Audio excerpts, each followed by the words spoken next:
la défaite à la victoire. Non pas une victoire militaire, mais une victoire spirituelle. Mon premier point sera, vous courriez bien, qui vous a arrêté, comme l'apôtre Paul pouvait le dire aux Galates, vous courriez bien, qui vous a arrêté? Et c'est vrai que même si Dieu est un Dieu bon, même si Dieu nous bénit, des choses peuvent nous arrêter dans notre marche spirituelle. Parfois des circonstances indépendantes de nous, parfois des épreuves, de l'opposition, voire un caractère nous transformé, qui ont pu avoir raison de notre marche avec Dieu. Nous nous sommes arrêtés parfois à cause de ces choses.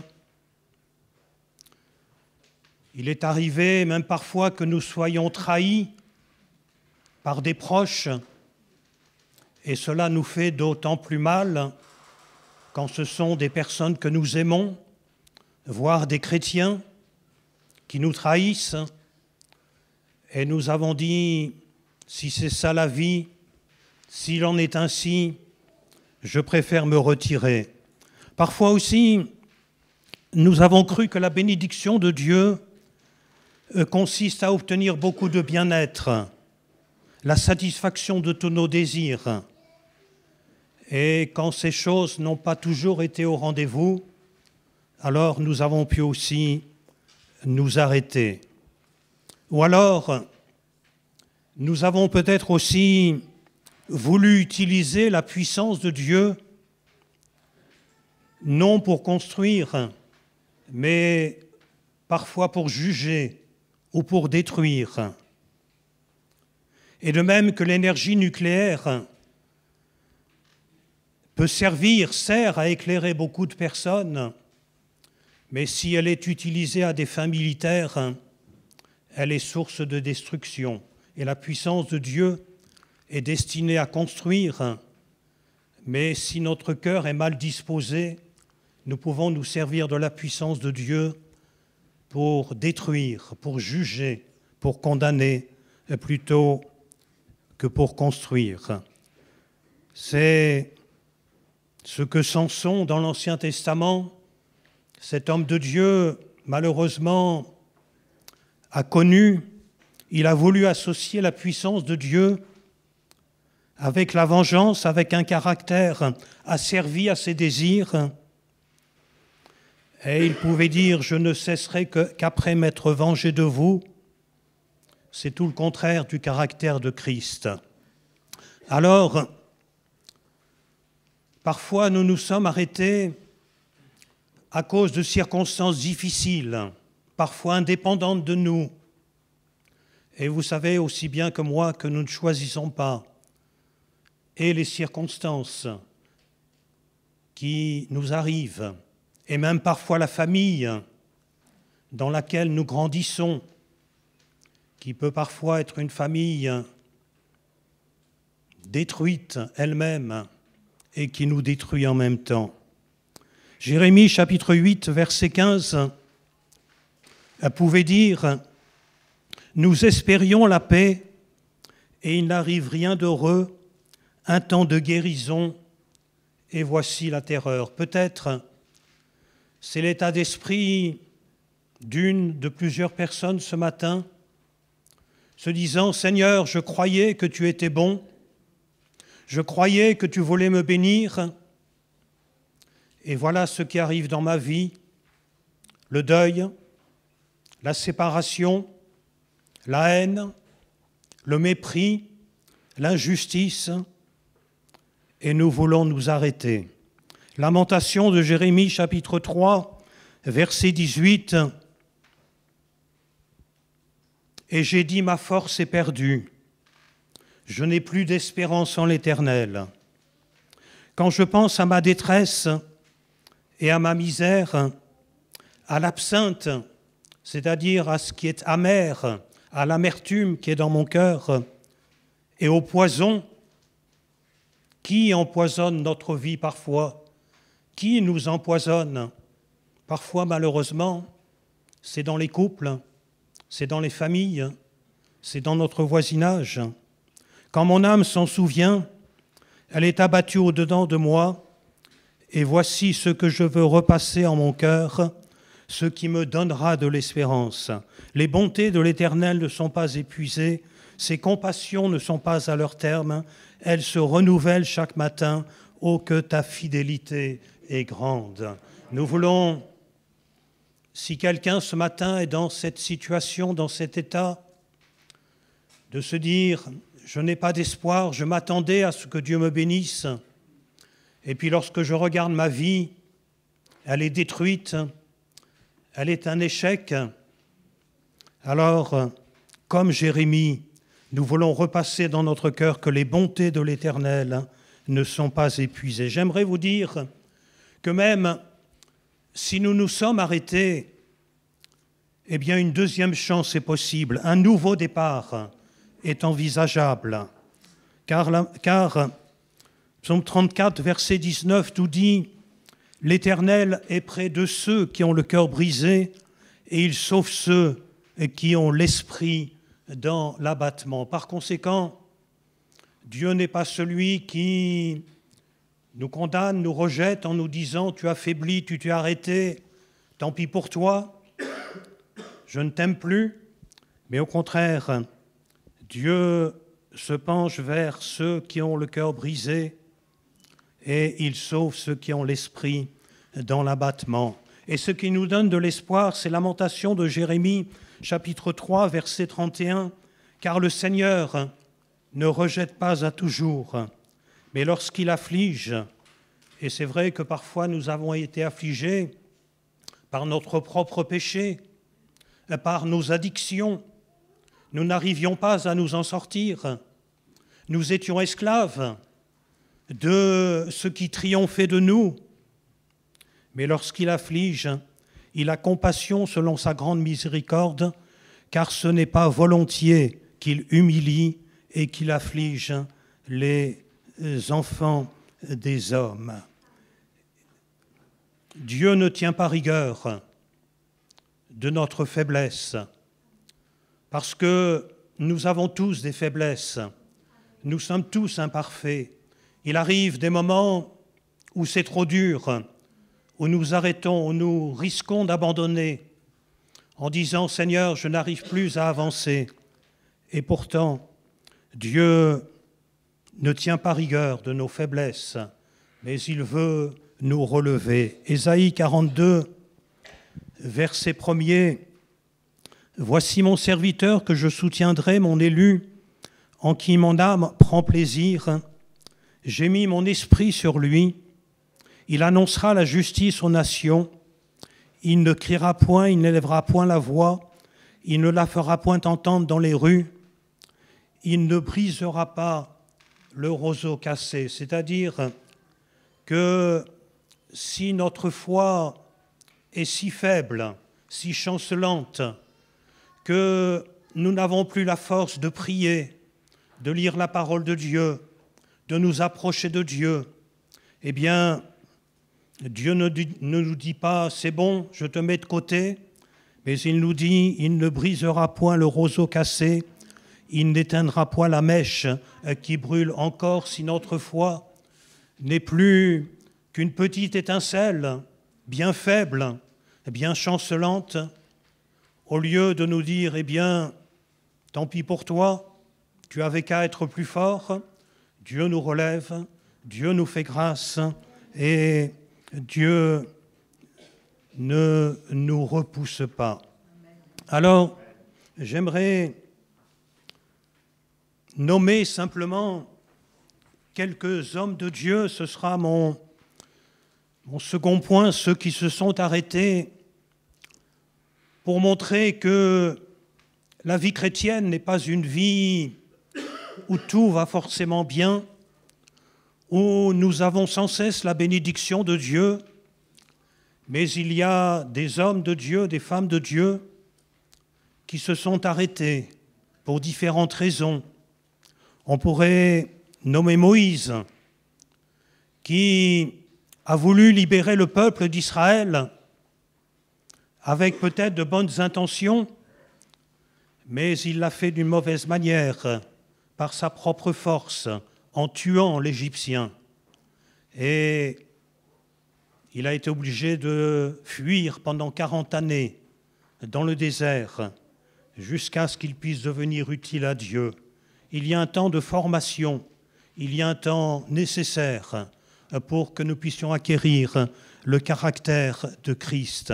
L'apôtre Pierre, en son temps également, renie et abandonne Jésus lors de son arrestation. Et pourtant, malgré ce reniement, à la Pentecôte, il a pu repartir et 3000 âmes répondront au moment de la Pentecôte à l'appel à la conversion. On pourrait citer également, parmi bien d'autres, Marc, le cousin de Barnabas, qui n'a pas la force de suivre Paul jusqu'au bout de son premier voyage missionnaire. Il l'abandonne, sans doute parce que c'était trop dur. Il abandonne Paul et Barnabas, et pourtant, Dieu ne lui en tiendra pas rigueur. C'est lui qui écrira plus tard l'évangile de Marc, comme quoi nous pouvons parfois ou pendant un temps ne pas être utiles à Dieu comme il voudrait que nous le soyons, mais par sa grâce, par son relèvement, nous pouvons être utiles à Dieu au moment voulu. Élie lui-même était découragé, mais il s'est relevé par la grâce et la force que Dieu donne.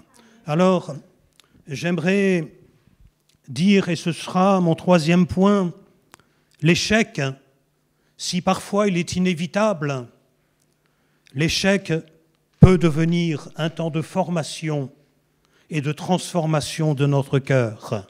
Ecclésiaste, chapitre 7, verset 14, nous dit au jour du bonheur, sois heureux, et au jour du malheur, réfléchis. Dieu a fait l'un comme l'autre afin que l'homme ne découvre en rien ce qui sera après lui. Au jour du malheur, réfléchis. Il faut bien reconnaître que quand tout va bien, nous ne sommes pas prompts à nous approcher du Seigneur. Nous nous occupons de nos affaires. La vie nous réussit, la vie est belle. Nous n'avons pas besoin de Dieu. Mais l'Ecclésiaste nous dit, au jour du malheur, réfléchis. D'autant plus que Jérémie 22, verset 21, nous confirme ceci. Lorsque Dieu a parlé au peuple d'Israël à plusieurs reprises, il lui a dit, je t'ai parlé dans le temps de ta prospérité. Tu disais, je n'écouterai pas. C'est ainsi que tu as agi dès ta jeunesse, tu n'as pas écouté ma voix. Nous n'avons pas besoin de Dieu, il faut le reconnaître. Lorsque tout va trop bien, lorsque nous réussissons, lorsque nous avons la gloire, lorsque nous avons la puissance. Et parfois, Dieu est obligé de nous faire passer par le désert, par l'humiliation. Ce n'est pas une vengeance de Dieu, ce n'est pas une condamnation de Dieu. De grands hommes de Dieu, comme Moïse, on l'a vu, sont passés par le désert. Israël est passé aussi dans le désert pour apprendre, et nous allons le voir là, pour apprendre à voir sa foi grandir dans la puissance de Dieu, et puisque lorsque Israël a envoyé, lorsque Moïse a envoyé des espions dans le pays de la promesse, les espions sont revenus découragés, sauf Caleb et Josué. Et Nombre 13, verset 32, nous dit « Ils décrièrent devant les enfants d'Israël le pays qu'ils avaient exploré. Ils dirent, le pays que nous avons parcouru pour l'explorer est un pays qui dévore ses habitants. Tous ceux que nous y avons vus sont des hommes d'une haute taille. et nous y avons vu les géants, enfants d'Anak, de la race des géants. Nous étions à nos yeux et aux leurs comme des sauterelles. Certaines circonstances de notre vie, certains échecs peuvent nous paraître comme des forteresses impossibles à atteindre, comme lorsque Israël se trouvait devant la forteresse de Jéricho. Humainement parlant, c'était impossible. Il lui était impossible de prendre Jéricho. De même David, devant la forteresse de Sion, les habitants lui ont dit « Personne ne prendra cette citadelle ». Et certaines circonstances qui ont pu affecter notre vie nous semblent parfois comme des poids impossibles à surmonter, comme des barrières infranchissables. Et c'est là qu'il nous faut demander l'aide de Dieu et reconnaître que notre propre force n'est pas suffisante dans des circonstances où notre sagesse humaine, notre capacité humaine n'est pas suffisante. Et c'est vrai que nous avons alors parfois, pour que notre foi grandisse, pour que notre confiance grandisse en Dieu, nous avons parfois besoin de passer par un désert nécessaire où nous réfléchissons, où nous apprenons à compter sur Dieu, comme Israël dans le désert qui a appris à compter sur Dieu lorsqu'il n'y avait pas d'eau, lorsqu'il n'y avait pas de nourriture, lorsqu'il y avait des adversaires, lorsqu'il y avait bien des problèmes. Israël a appris à compter sur Dieu. Deutéronome, chapitre 9, verset 1er, l'on voit la différence entre les espions qui sont revenus du pays d'Israël découragés et le moment où Israël est prêt à conquérir le pays d'Israël. Écoute Israël, tu vas aujourd'hui passer le Jourdain pour te rendre maître de nations plus grandes et plus puissantes que toi, de villes grandes et fortifiées jusqu'au ciel, d'un peuple grand et de haute taille, les enfants d'Anak que tu connais. Et nous connaissons nos adversaires, nous connaissons ceux qui dominent sur nous, nous connaissons parfois les addictions dont nous n'arrivons pas à nous défaire. Sache aujourd'hui que l'Éternel, ton Dieu, marchera lui-même devant toi comme un feu dévorant. C'est lui qui les détruira, qui les humiliera devant toi, et tu les chasseras, tu les feras périr promptement, comme l'Éternel te l'a dit. Il nous faut donc, dans certaines circonstances, toute la puissance de Dieu, tout le secours de Dieu, apprendre à compter sur, non pas notre propre sagesse, mais sur la sagesse de Dieu. La différence en Israël pendant ces 40 années dans le désert, c'est que leur mentalité a complètement changé. Jérémie chapitre 9, verset 23, « Ainsi parle l'Éternel, que le sage ne se glorifie pas de sa sagesse, que le fort ne se glorifie pas de sa force, que le riche ne se glorifie pas de sa richesse, mais que celui qui veut se glorifie d'avoir de l'intelligence et de me connaître, de savoir que je suis l'Éternel qui exerce la bonté, le droit et la justice sur la terre, car c'est à cela que je prends plaisir, dit l'Éternel. » Par conséquent, pour une véritable victoire, le Seigneur nous invite à ne pas nous appuyer sur notre sagesse humaine, mais à connaître que la vraie sagesse, la vraie puissance viennent de Dieu. Alors, mon 4e point sera un nouveau départ après la défaite. Et je dirais que un nouveau départ passe nécessairement d'abord par la conversion. 2 Corinthiens chapitre 5, verset 17, « Si quelqu'un est en Christ, il est une nouvelle créature. Les choses anciennes sont passées, voici, toutes choses sont devenues nouvelles. » Et c'est vrai que sans une conversion réelle, à Jésus-Christ, sans une repentance sincère, alors les choses ne peuvent pas vraiment être nouvelles dans notre vie. Nous retombons toujours sur les mêmes écueils. Nous sommes toujours esclaves des mêmes addictions. Nous sommes sans arrêt à essayer de surmonter telle ou telle difficulté, tel ou tel problème, mais sans une réelle conversion, sans un réel changement de mentalité.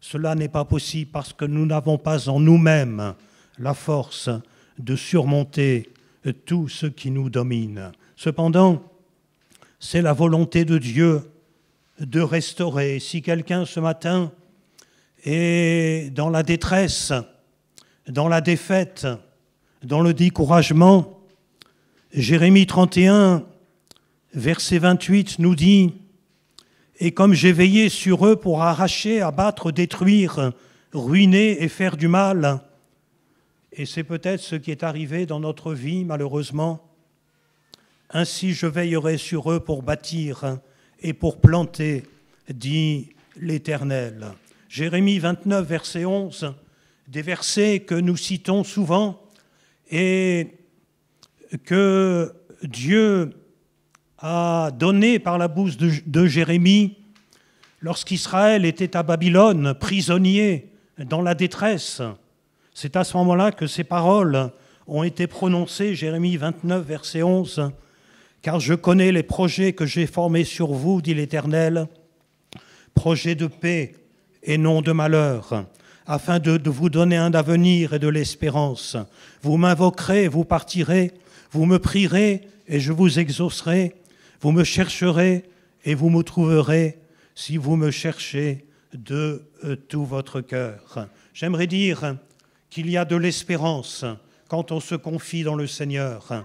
J'aimerais dire qu'il y a de l'espérance quand notre vie a été brisée par une quelconque situation, mais lorsque nous mettons notre confiance en Dieu, alors il ne tarde pas à venir nous secourir. C'est vrai que l'adversaire voudrait nous endormir dans notre défaite, dans notre sécurité, en nous disant « tout va bien, ne t'en fais pas, reste dans ta défaite, reste dans ta faiblesse ». Mais on peut lire ce que Jérémie 23 également pouvait dire à ceux qui n'écoutaient que ce qui leur plaisait. Ainsi parle l'Éternel des armées, n'écoutez pas les paroles des prophètes qui vous prophétisent. Ici, il parle des faux prophètes. Ils vous entraînent à des choses de néant. Ils disent les visions de leur cœur et non ce qui vient de la bouche de l'Éternel. Ils disent à ceux qui me méprisent, l'Éternel a dit, vous aurez la paix, alors que Dieu, au contraire, dit, il n'y a pas de paix pour le méchant. Et ils disent à tous ceux qui suivent les penchants de leur cœur, il ne vous arrivera aucun mal. C'est vrai que notre conscience ou l'adversaire peuvent nous endormir en nous disant, ne t'en fais pas, même si tu es loin de Dieu, il ne t'arrivera rien. Dieu n'en tiendra pas rigueur, mais j'aimerais vous rappeler qu'en toutes circonstances, Dieu nous aime, qu'il est prêt à nous relever. Et on l'a chanté tout à l'heure aussi dans Jérémie, dans ces paroles que nous indique Jérémie, chapitre 31, verset 3. « De loin, l'Éternel se montre à moi. Je t'aime d'un amour éternel. C'est pourquoi je te conserve ma bonté. Je te rétablirai encore et tu seras rétablie, Vierge d'Israël. Tu auras encore tes tambourins pour parure et tu sortiras au milieu des danses joyeuses. » Nous l'avons chanté tout à l'heure. Lorsque tout s'écroule sous nos pieds, quand tout semble vaciller, nous pouvons avoir l'assurance que l'amour de Dieu reste toujours à nos côtés et que même si notre vie n'est pas celle que nous aurions aimé avoir, eh bien le principal, c'est que l'amour de Dieu soit et demeure avec nous et que nous puissions donc le remercier pour son amour. Alors, j'aimerais rapidement terminer, et ce sera mon 5e point, par nommer les 3 étapes de la restauration. Puisque pour être restauré par le Seigneur, pour être relevé par le Seigneur, il y a bien sûr des conditions. Il faut que nous participions à notre propre restauration. Dieu ne fait pas les choses sans nous, mais il fait les choses avec nous. Et il faut d'abord que nous puissions prendre conscience de notre état, lorsque nous sommes éloignés de Dieu, lorsque nous sommes loin de Dieu, et lorsque nous sommes dans la défaite, lorsque nous avons chuté. Agé, dans l'Ancien Testament, au chapitre 1er, au verset 7, le prophète pouvait dire ainsi par l'Éternel des armées, « Considérez attentivement vos voies, montez sur la montagne, apportez du bois et bâtissez la maison, c'est-à-dire la maison de l'Éternel qui était détruite. J'en aurai de la joie et je serai glorifié, dit l'Éternel. Vous comptiez sur beaucoup, et voici, vous avez eu peu. Vous l'avez rentré chez vous, mais j'ai soufflé dessus. Pourquoi, dit l'Éternel des armées, à cause de ma maison qui est détruite, tandis que vous vous empressez chacun pour sa maison. » C'est vrai que nous avons besoin parfois de prendre conscience de notre pauvreté spirituelle. Car il faut dire que nous sommes souvent préoccupés davantage par nos propres affaires, par notre propre réussite, par notre propre tranquillité ou bien-être que par l'œuvre de Dieu. Et nous avons besoin de réaliser que nous sommes faibles et que nous avons besoin de la grâce de Dieu.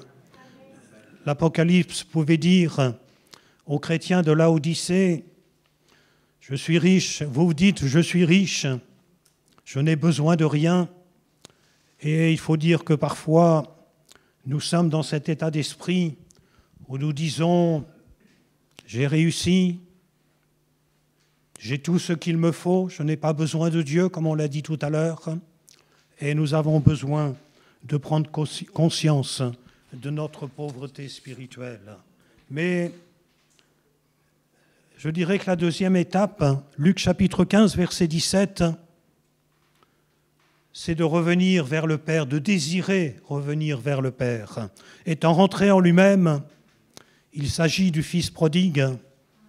Il se dit, combien de mercenaires chez mon Père ont du pain en abondance, et moi ici je meurs de faim.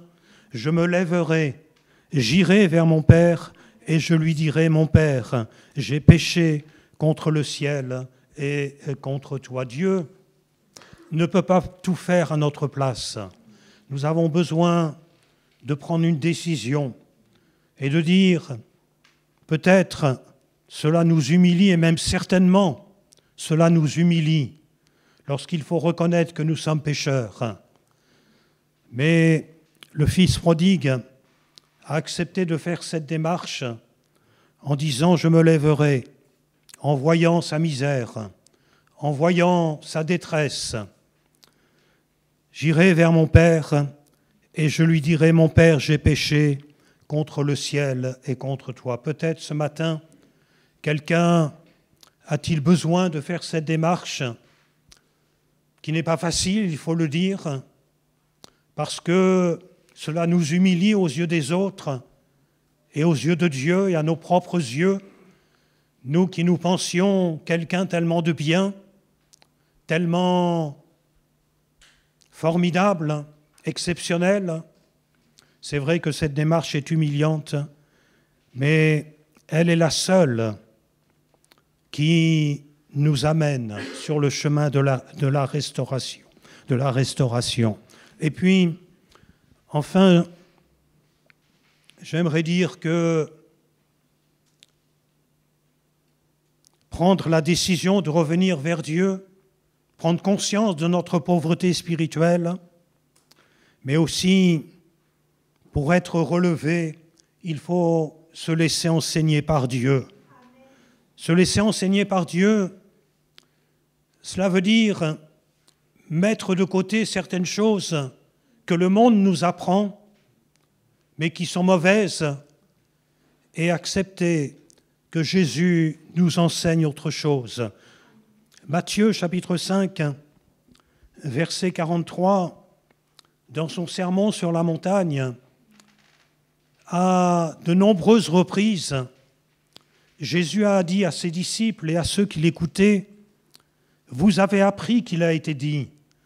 Et nous avons appris, de par notre éducation, de par ce monde, de par la mentalité de ce monde, beaucoup de choses. Mais Jésus dira, vous avez appris qu'il a été dit, tu aimeras ton prochain et tu haïras ton ennemi. Mais moi je vous dis, dit Jésus, et à 5 reprises au moins, Jésus dira, vous avez appris qu'il a été dit, et nous avons, dans notre enfance, dans notre éducation, dans l'esprit de ce monde, appris beaucoup de choses, pris souvent de mauvaises habitudes, des choses qui paraissent tout à fait naturelles à ce monde. Eh bien, Jésus nous dit, mais moi je vous dis, et le verset 44, aimez vos ennemis, bénissez ceux qui vous maudissent, faites du bien à ceux qui vous haïssent, et priez pour ceux qui vous maltraitent et qui vous persécutent. Par conséquent, se laisser enseigner par Dieu, c'est accepter de se laisser transformer par lui, c'est accepter sa parole, sa pensée, sa mentalité, plutôt que celle du monde, qui semble tellement naturelle à ce monde, mais qui est une mentalité contre Dieu, puisque il nous est dit dans la parole de Dieu que l'esprit du monde est contraire à l'esprit de Dieu. Alors, ma conclusion sera Romains chapitre 8, verset 37. Mais dans toutes ces choses, nous sommes plus que vainqueurs par celui qui nous a aimés. C'est vrai que nous traversons parfois des moments de défaite, de découragement, mais la parole de Dieu nous dit, dans toutes ces choses, nous sommes plus que vainqueurs par celui qui nous a aimés, car j'ai l'assurance que ni la mort, ni la vie, ni les anges, ni les dominations, ni les choses présentes, qui parfois nous font souffrir, qui sont injustes, ni les choses à venir, ni les puissances qui nous dominent, ni la hauteur, ni la profondeur, ni aucune autre créature ne pourra nous séparer de l'amour de Dieu manifesté en Jésus-Christ, notre Seigneur. Vous avez peut-être été découragé par des circonstances de votre vie, mais sachez que rien ne peut vous séparer de l'amour de Dieu. Si vous voulez que cet amour demeure dans votre cœur, demeure dans votre vie, nous allons prier le Seigneur. Et si quelques-uns ont douté de l'amour de Dieu dans des circonstances difficiles, si quelques-uns se sont laissés décourager par la défaite, par des moments difficiles, par des moments d'injustice, alors vous pourrez vous lever aussi. Romain pourra prier pour vous, pour qu'il y ait un nouveau départ, pour qu'il y ait une nouvelle vie qui s'engage pour vous, pour votre cœur. Prions le Seigneur et nous voulons que le Seigneur vous bénisse.